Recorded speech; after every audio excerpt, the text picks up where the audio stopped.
Seventh part में equation given है 10 upon में है x plus y plus 2 upon में है x minus y equal to 4 और सेकंड इक्वेशन है 15 upon x plus y minus 5 upon x minus का y इक्वल टू माइनस का 2। अब आप ध्यान से देखेंगे तो ये जो 10 के अपॉन में लिखा हुआ ना x प्लस वाई, यहाँ पर भी x प्लस वाई है, यहाँ भी x प्लस वाई है, यहाँ x माइनस वाई है तो यहाँ x माइनस वाई है, लेकिन ये डिनोमिनेटर में दिए हुए हैं हमें, तो हमें हमेशा वेरिएबल को न्यूमरेटर में रखना होता है। तो देखिए पहले तो मैं इन टर्म को, ये जो पहला वाला टर्म है ना 10 अपॉन x प्लस वाई, इस वाले टर्म को मैं इस तरह से देख सकता हूं 10 multiply 1 upon x plus Y.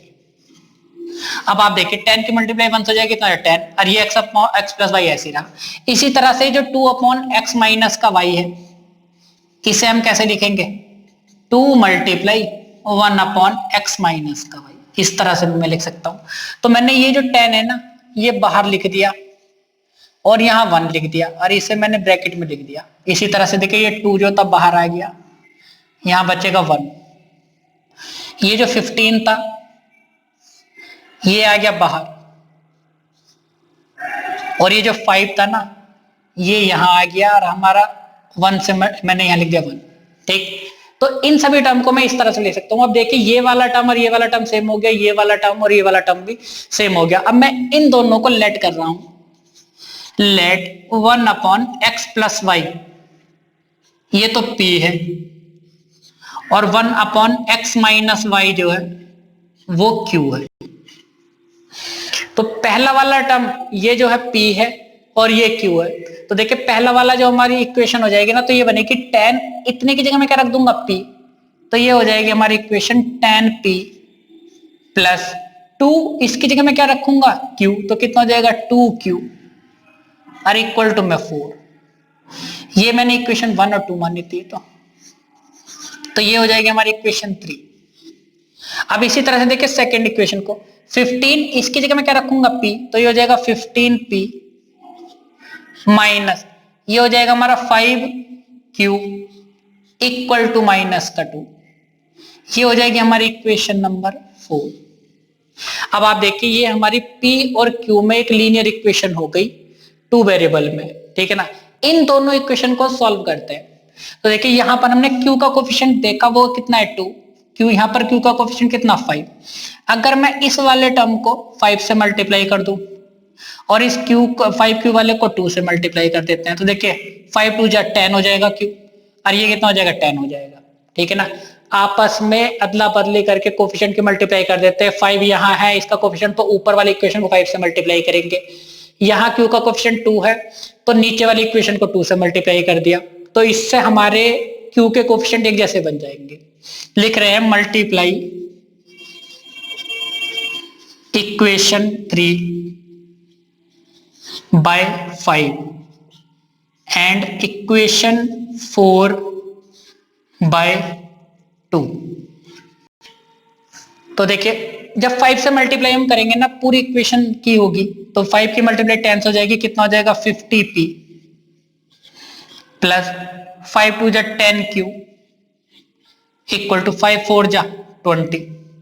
2 की मल्टीप्लाई 15 से करेंगे 30p माइनस 2 5 जा 10q इक्वल टू 2 2 जा 4, इस तरह से माइनस का 4 आ गया। अब लाइन खींचेंगे, देखिए q के कोफिशिएंट एक जैसे हो गए। अब इसके साइन चेक करेंगे, एक प्लस का है एक माइनस का, तो दोनों के साइन भी अलग अलग है, तो हम यहां लिखेंगे ऐड। अब देखिए जब ऐड करेंगे ना तो ये वाले दोनों टर्म कैंसिल हो जाएंगे भैया, एक प्लस का है एक माइनस का, तो कैंसिल हो गए।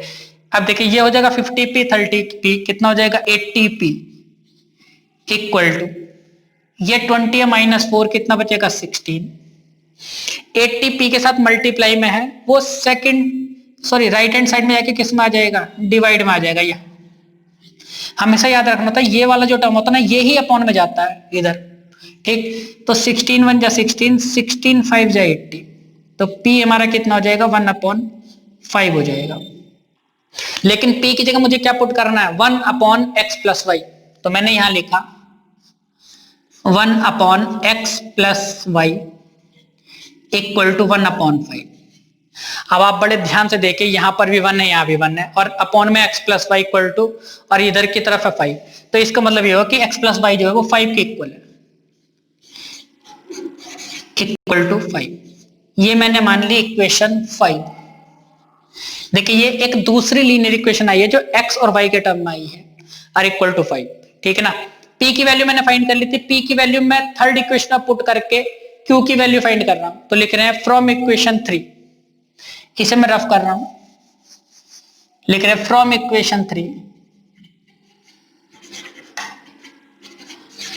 थर्ड वाली इक्वेशन में जहां पर भी p है ना वहां पुट कर देंगे 1/5, तो ये हो जाएगा 10 मल्टीप्लाई 1/5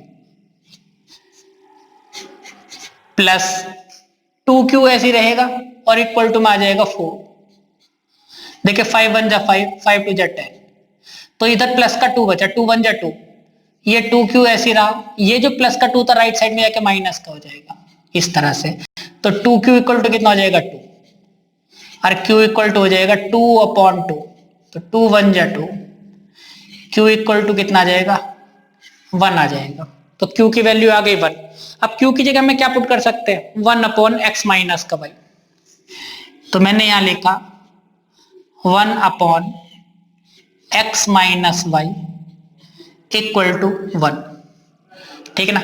इस 1 के अपॉन में कुछ नहीं है, तो इसका मतलब ये क्या है 1 है। आपने इस वाले टर्म की क्रॉस मल्टीप्लाई इससे कर दीजिए, इस वाले टर्म की क्रॉस मल्टीप्लाई इससे कर दीजिए, या फिर आप चेक कीजिए कि यहाँ पर 1 है, यहाँ 1 है, और यहाँ अपॉन में x माइनस वाई है, तो यहाँ अपॉन में क्या है 1 है, तो इसका मतलब ये हो जाएगा कि x माइनस वाई की जो वैल्यू है वो 1 के इक्वल में, वो इक्वल टू 1 है, तो ये वाली इक्वेशन हो जाएगी हमारी 6।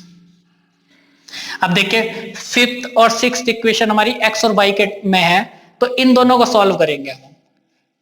तो मैंने पहले तो फिफ्थ वाली इक्वेशन उतार दी, x plus y equal to 5, और ये हो जाएगी हमारी x minus y equal to 1, line खींच दी मैंने इस तरह से, ठीक। y से y कट जाएगा क्योंकि y का कोफिशिएंट भी 1 है, यहाँ भी 1 है, एक प्लस का साइन एक माइनस का, यहाँ लिखेंगे हम ऐड। अब x और x कितना हो जाएगा 2x, और यहाँ हो जाएगा 6, x इक्वल टू कितना हो जाएगा 6/2, 2 3 जा 6, तो x की वैल्यू आ जाएगी 3।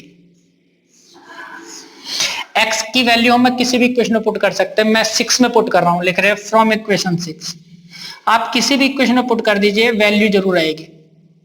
x की जगह 3 लिख दिया मैंने, माइनस का y और इक्वल टू में 1, माइनस का y ऐसे रहा, ये 1, ये 3 इधर प्लस का था, इधर आके माइनस का हो गया, तो माइनस का y इक्वल टू माइनस का 2, माइनस से माइनस हट जाएगा, तो y की वैल्यू कितनी आ जाएगी 2 आ जाएगी, तो y की वैल्यू आ गई 2, और हमारी x की वैल्यू आ गई 3।